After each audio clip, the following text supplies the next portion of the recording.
L'environnement maintenant et le grand retour du lion au Rwanda. L'espèce avait complètement disparu depuis la fin des années 90. Il a donc fallu réintroduire les félins dans le pays.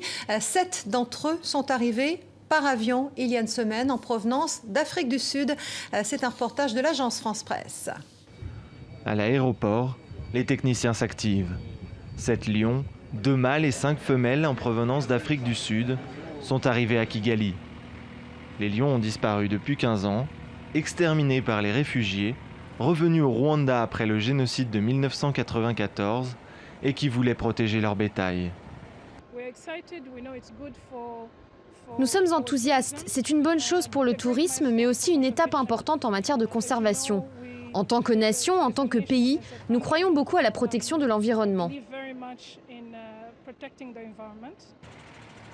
Une fois les caisses blanches entreposées, le camion prend la direction du parc national de la Kagera, dans l'est du pays. Après 6 heures de route et de piste, les félins arrivent à destination. Dernière étape, le transfert à l'intérieur d'un boma, un enclos provisoire, pour les maintenir en quarantaine, au moins 2 semaines avant de les relâcher. Les animaux sont sortis d'une manière admirable et en bonne santé, donc nous sommes vraiment satisfaits. Je pense que leur adaptation dans notre enclos devrait bien se dérouler. Les lions découvrent leur nouvel environnement. Les autorités du parc ont entouré la Kagera d'une clôture électrique afin de protéger les riverains et leur bétail.